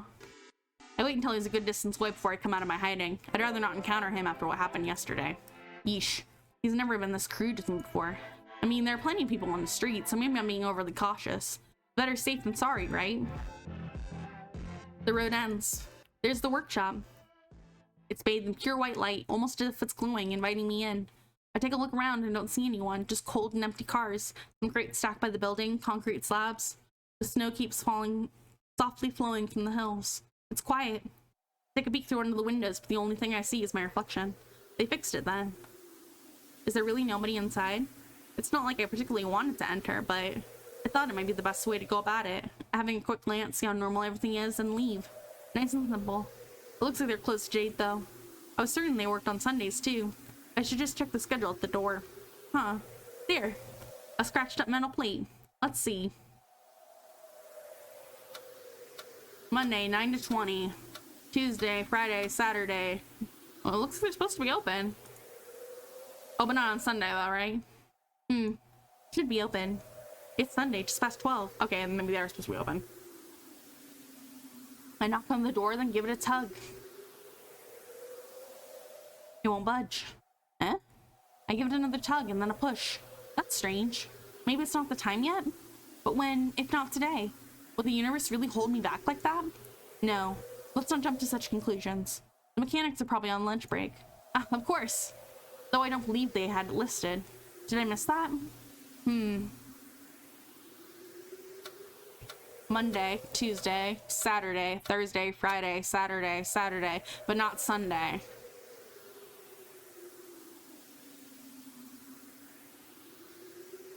No lunch break. So it's not me being inattentive. Then why? Oh, maybe it's some sort of holiday today? I'm bad at keeping track of things like that. Still, shouldn't there be a notice or... Wait, I look over the metal plate again. Monday, Tuesday, Saturday, Thursday, Friday, Saturday. The times are all changing. What's happening? Huh? Monday, Tuesday, Saturday, Thursday, Friday, Saturday. They're all changing. Why are they like... Wait. Monday, Tuesday, Saturday, Friday, Saturday. That doesn't seem like... Wait. I rub my eyes and blink intensely. Did I not get enough sleep? I'm just not seeing straight. I shouldn't have read so much before I went to bed. I need to focus. Focus. Okay. Monday. Tuesday, water day, Thursday, Saturday.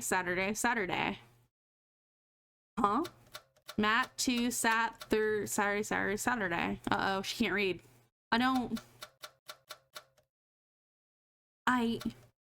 Monday through Saturday, Sunday closed indefinitely. Why does down indefinitely? It's okay. I got it. I know what this is. I shut my eyes. It's just a dream. I've seen these things before. I come to my apartment door, but the number is all messed up and wrong. I need to make an urgent call, but the rotary dial warps into a spiral. I'm running through my school and I can't find the right classroom because the number I need doesn't exist. In times like this, I need to firmly close my eyes. I need to understand this isn't real.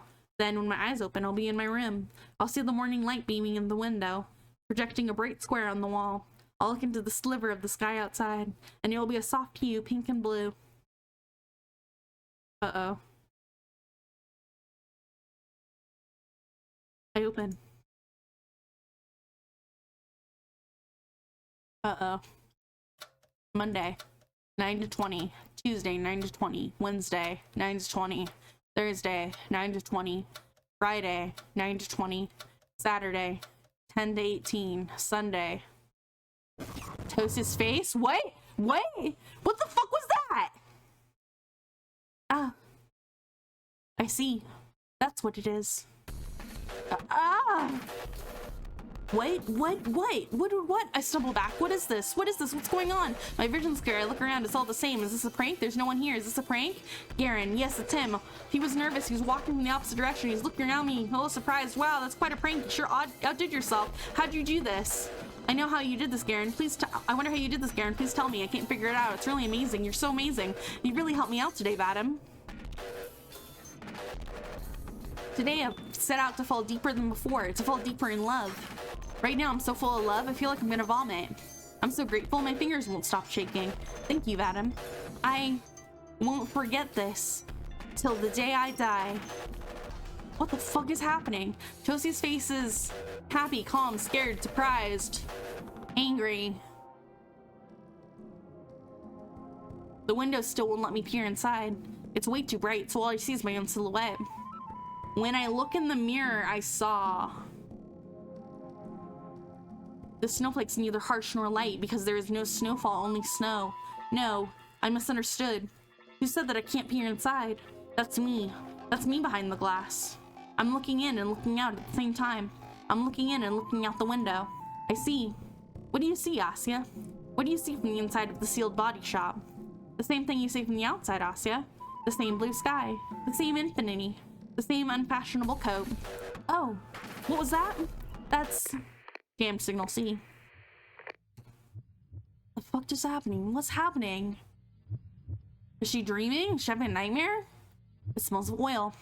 The air is so thick I feel like I'm choking. It feels like I have grit under my nails. My hands are cold. It's dark. Am I covered in dirt? Everything's lined with sour dust, as if the void sticks to my skin and coats the inside of my mouth and lungs. It's almost enough to make me puke. Take to when that what are they saying? Are they addressing me? Do they know that I'm here? Are they laughing? Voices have become completely unintelligible. The wall between us is becoming thicker by the second. I have to cry out to them. Maybe this time nothing comes out. Or does it? It's like my words collapse against the wall before they reach them. A wall. That's right, it's a dark metal wall. A closed door. A lock firmly shut. I've been banging against it, yelling, all to no avail. My body is too soft. My words are too weak. My outline is too blurry. Of course I can't break through. I'm no more than a shadow. A dirty, dusty, grimy shadow that reeks of petroleum and sweat. Why is a shadow afraid of the dark? A raindrop shouldn't fear the ocean. A fragment shouldn't fear the whole. Perhaps it didn't know it was a shadow. It lived too long thinking it was something much more solid. It believed the notion of agency existed in its world. What a naive little shadow that was. The time has come for it to face the truth. The blurry shadow slumps down, head against the wall. The voices are a muffled mess, but there's no need to pay it any mind. Soon the shadow won't have the ears to hear them with. Soon the shadow won't have to concern itself with anything. The smell of oil is sharp, and soon there won't be anything to smell it. The floor is cold, but soon there won't be anything to touch it. The pain is piercing, but soon there won't be anything to feel it. It's a good deal, isn't it? The shadow doesn't resist anymore. The void opens its maw. Get out! Huh? What? My head tilts upwards. A clear voice. So clear, it's like the words are spoken right into my ear. Who? I spin around.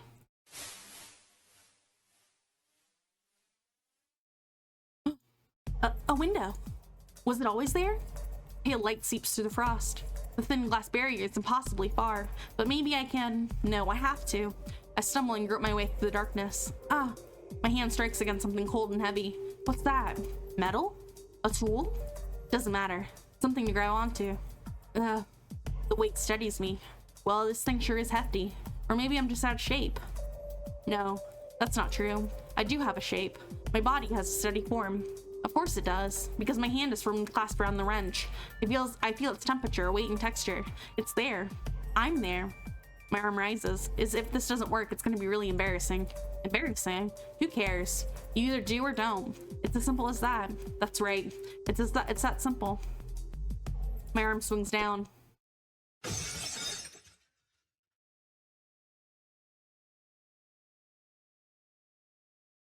You. Who are...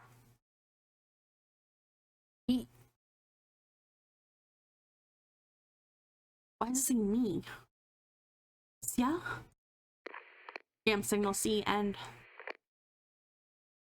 What the fuck? What the fuck just happened? Did we get locked inside the... And now it's just a new day? What happened? Were we dreaming? That must have been a dream, right? Or she had some kind of like hallucination of some kind, and it seemed like, okay, Asya talked about how before there was an incident where she had been in actual danger or something, and they were being actual bullies to her, like actually doing something to hurt her, and she blamed herself for it, that it was her fault, and her subconscious or something was like, no, it's gonna happen again if you go out and they catch you alone again. And I had wondered what that was, especially with the like subconscious kicking in, which we've seen a few times happen before.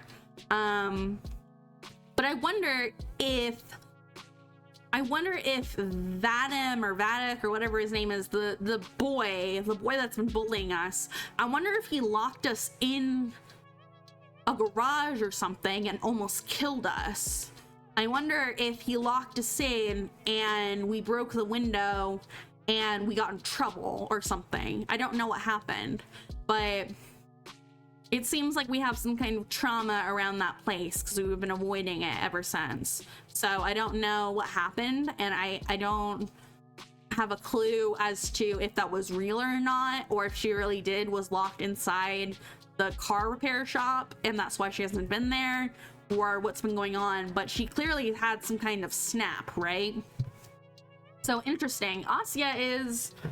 At first I thought Asya was just neurodivergent in the sense that she could not understand social interactions with her peers and understand that she was being bullied, and I wondered if she had some kind of like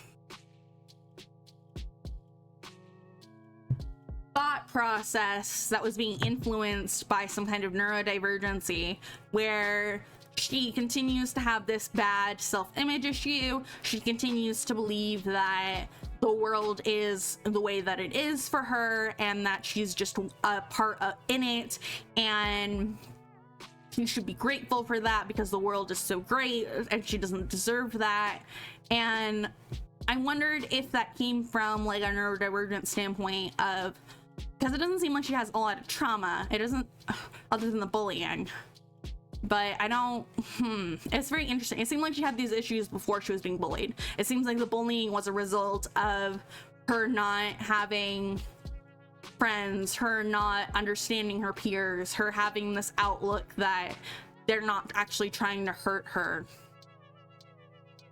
This outlook of the universe being just, the outlook of the universe being something that she can touch and be a part of, and that she needs to be a part of it. I wondered where that came from. So interesting. This is very interesting. We're gonna have to wrap up here for today though, so we'll come back to this next time. So thanks for joining me today, guys, for more Z.A.T.O. I love the world and everything in it. I'm glad we got the title drop. I'm glad Asya I hope she continues to, I don't know, I hope she continues to feel that she loves the world and everything in it, and I hope she continues to feel that the world is something that she can interact with, but I hope she comes to realize reality a little bit more, and that people are not always nice. People are not always looking out for you or having your best interests at heart, and communities are not going to always rally behind the weakest link and make it better. They're going to turn the weakest link into something that they can get rid of and destroy, because they'd rather do that than try to make it better. And you definitely get that vibe from what Marina's saying about the community and how they would treat Ira if they found out that she had some kind of mental instability. But I wonder what they would do with Asya. I wonder if they would treat her the same way if they found out that she also has some kind of instability and she isn't altogether as normal as what they want her to be. So I wonder if there's an underlying thread of normalcy versus reality versus what society wants you to be. It kind of seems like there's a little bit of a thread of that. I don't know. We'll have to figure out more about the society and the place that they live. I think it's called Vorkuta. Vorkuta 5. So we'll have to find out about that next time. Hopefully we will. Hopefully we'll learn more about Marina as well. It seems like we're back to the present day and the period where Ira has gone missing. And I'm glad that we learned everything we have about Ira, and we got that snapshot of our relationship with her and our interactions with her. But there's definitely more about Ira that we don't know.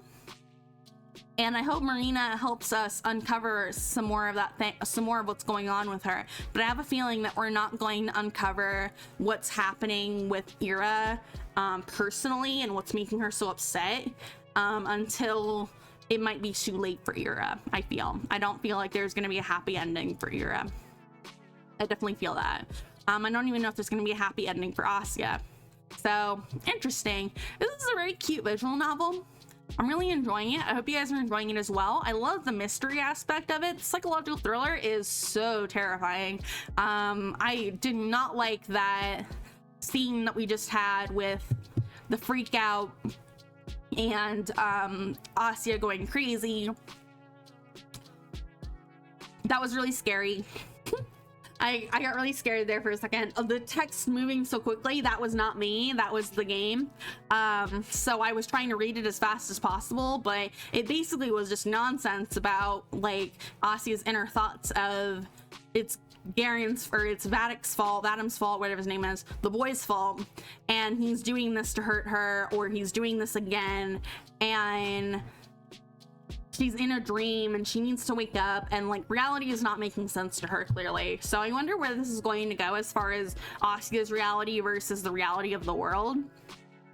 It's very interesting. It's very thought-provoking as well. I love the interactions between or not the interactions, but the relationship that we're getting from Marina about Ira and us. I like how Marina has mentioned that Ira has talked about us. Ira has talked about how we look up to her, and she recognizes that we have this kind of like adoration towards her, I wonder. So that could be very interesting. It could be very illuminating for the relationship with Ira and how Ira felt about us, because we clearly know how we feel about Ira. I wonder if Marina will continue to be a character that we can trust as well. She does seem to be very nice and helpful and friendly. So I wonder if it's going to take a bad turn with our psychological horror that she's going to abandon us, or we're going to have some kind of like fear of her abandoning us and turning on us and not being our friend anymore. So very interesting, very, very, very interesting. We'll have to get back into it next time. So next time you can watch me playing Z.A.T.O, I Love the World and Everything in It is on Friday. We do this every Friday. We play visual novels on Friday, and we have a lot of fun with it. It's one of my favorite parts of ending the week. So if you're interested in more visual novels, or if you want to watch other things that I have done, other games that we've played, you can go check out youtube.com/@princessevillan and check out the other visual novel playlists that we have, other games that we've played. Some of the visual novels that I really enjoyed were Highway Blossoms and Find Love or Die Trying was also very good. Also, Lake of Voices was a non-romantic visual novel that was very horror-based, and I liked that one as well. So we've played a lot of visual novels though, so hopefully you'll go watch something or watch other streams that have happened. If you're interested in what we do on Wednesdays and Sundays, which is Homestuck, you can check out the Homestuck playlist on the VODs channel as well, and see from the very beginning we started Homestuck and read through the whole act, everything in the beginning all the way up to Act 6, Act 2. Videos are going to be coming out very soon of recent streams. I'm getting back into that, so look forward to that on the VODs channel. But otherwise, check out the schedule for things coming up next week. You can check out the schedule by going to twitch.tv/princessevillan and hitting the schedule button. You can see everything that we're doing next week, including if we're doing D&D or Baldur's Gate next week, which I have to go edit real quick, but I'll do that afterwards. But you can check out the schedule for other things that we're doing next week, such as Mass Effect, Homestuck, Deponia, more Z.A.T.O, Baldur's Gate, more Homestuck, all kinds of stuff. We do different things every day. We do different things every day, but we do them weekly. So Mass Effect is locked into Tuesdays, Deponia's locked into Thursdays, Z.A.T.O is locked into Fridays for Visual Novel Friday, stuff like that. So if you're interested in knowing what time streams start, you can go to the schedule tab. It'll tell you what time we're starting in your time zone, or you can check out the Discord. We have a Discord for Princess Evillan. You can go to any of the Linktree links and find the socials for it, or you can go to the About Me on Twitch, scroll all the way down to Discord, hit the button, add yourself, and come be part of the party, hang out with the people who like the stream, get notifications on when I go live, get notifications on when things get canceled or new things come out. We have Discord only events, so there are no VODs for those. So if you want to be part of the Discord only events, we recently did a reading of The Call of Cthulhu, which was a graphic novel, and it was really fun. I had a lot of fun with it, so hopefully you guys will come join me on the Discord for that, and come hang out with me and Gob and everybody else that is part of the Discord. We'll have a really fun time with it, so yeah, come join us. But yeah, go to the Linktree links if you want to see the Instagram reels and the TikToks and all that social stuff, or if you're looking for any particular social link or anything like that. All the links are in the Linktree, so go check that out if you're interested. Otherwise, I will see you guys I will see you guys on Sunday for Homestuck. So yeah, bye everybody. Bye.